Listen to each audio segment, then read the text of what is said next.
Welcome to the Nano Dimension, where everything is tiny. Otherwise, why would you call it the Nano Dimension?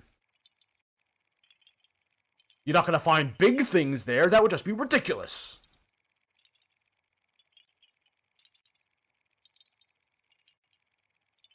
So IPO'd, and within 2 years, it went down 80%?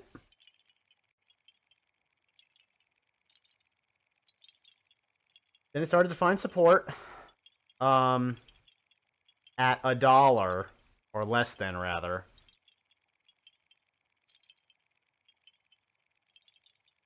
But then it started to come back. I'm kind of more interested in this 1 year chart, to be honest, because it was at this, it was hanging around the $1, $2, even sub-dollar level for a while, but then it started to come back. Late last year, starting in October, it began coming back, so it must have done something to turn around its bad luck. Question is, what did it do? Something that it definitely didn't do is start making a profit, because I'm still seeing a whole lot of that blue negative bar here. What does it do? It provides additive electronics in Israel, and internationally its flagship product is a proprietary Dragonfly Lights Out. Oh, that explains the logo. Cool. Actually, I like that logo. That's friggin' cool. That's neato. Lights Out digital manufacturing system, a precision system that provides professional multi-layer circuit boards, radio frequency antennas, sensors, conductive geometries, dialect, and Dragonfly and Switch software to manage the design, file, and printing process. Alrighty then. So, what did this do last October that made it start to shoot up toward the moon? If I can go back that far in the articles, if it'll let me. Maybe?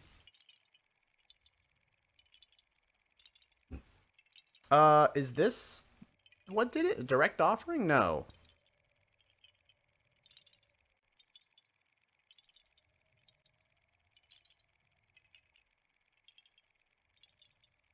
Why it plunged today. Of course, 2020, third quarter. Oh, that's the post-secondary. November 12th. No, I want to go back even further. I want to go back towards... Ooh, I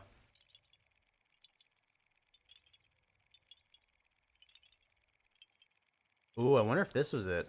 Interview to air on Bloomberg International on the Red Chip Money Report.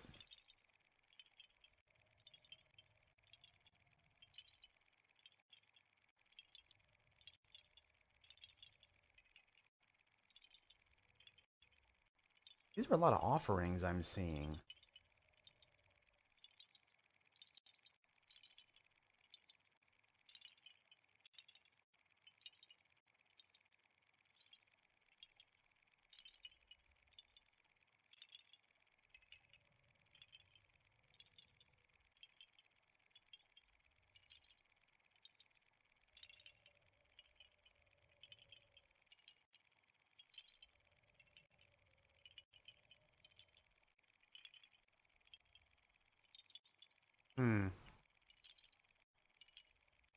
All right, Monday, October 26th. Hold on, I gotta go back up and look at the chart.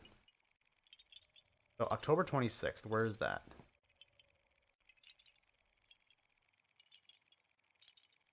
It didn't really fall all that bad on October 26th. I don't know what you're talking about. Yeah, it's trimmed its loss to about 19%. I don't want to have to load up the full site. Stock plunged today on November 20th. 3D printing technology company priced a direct offering with 25 million depository shares. Deal will raise 100 million gross proceeds. Yeah, they've been doing a lot of that. And I can definitely see that being a I think it is all of the direct which they apparently did several. Unless those articles are all talking about the same one, but still. They apparently did a lot, either one big one or a lot of small direct offerings of shares. Well, not shares. They call them something different, but it doesn't matter. That makes me. I think they are. I think that's what caused this run up because you don't try to make money. Well, you do. Well, there's also. Jeez, I don't know what to make of this. I can make arguments that it's a good company, and I can also make arguments that it's not a good company.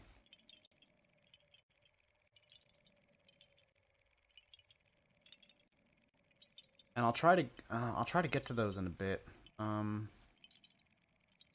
What, it doesn't want to load up statistics for me? Come on, come on. 456 million shares. That's a lot of shares. All right. I think I got to lie down for this one. So here's what I think of this. And here's the arguments that I could make between it being a good company and it being a not good company. My arguments made for it being a good company is that good companies is that it now, once that offering is closed, which I don't know if it's been closed yet. I didn't see that. It was last year, so I'd be surprised if it's not closed yet. But once it's closed, they'll have a lot of cash on hand. They'll have a lot of money to invest back into the business, and apparently because of that run up, people believe that that's going to make good proceeds for both the company and the shareholders. So that's kind of the bullish case there. It did come back a little bit from those highs, which I guess is not unexpected when something runs up like that, especially when on top of that it runs into a somewhat more rockier market situation like has been happening so far this year. So that's the bullish case. Bearish case is something I've mentioned for other stocks before, where I don't like stocks that have super low stock price, a gajillion number of shares, and seemingly have done reverse split after reverse split, because those things combined together basically makes it seem like makes it proves that they are trying to fleece investors of their money and not really doing anything useful. I don't think, based on the chart, I don't think these guys ever did a reverse split, so I don't think they're guilty of that, but they still have a lot of shares out there, and maybe they're trying to fleece people differently. As you can see, they're doing a lot of offerings. Okay, that's one other way to fleece investors of their money, as opposed to just doing stock split or reverse split after reverse split after reverse split. I don't think, based on the chart, they've done any reverse splits, but they could have done other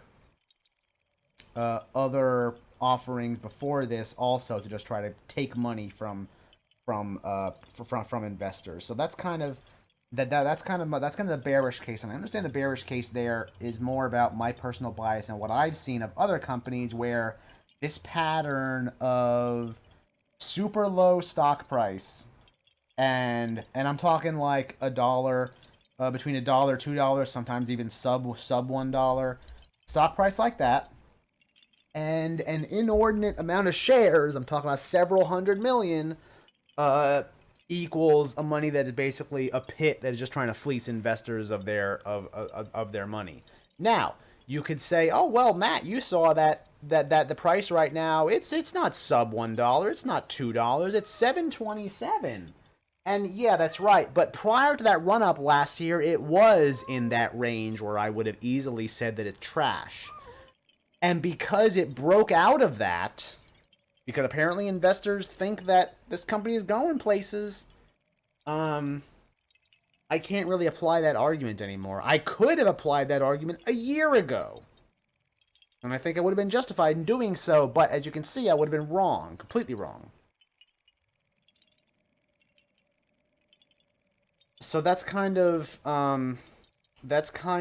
my bearish case. And you know what? As I'm saying it out loud, I'm realizing that I think hold is the best rating for this stock here, because I don't think I can give it a buy for all of the bearish sentiment reasons I just said, but I also think I can't give it a sell for all the bearish sentiment, for all the bullish sentiment reasons I said, but also that I think the bullish arguments make enough of a case for the possibility of it to go up that I think hold is the right call here, because if you're holding those shares and you think it's doing good stuff and it can go to the moon, then more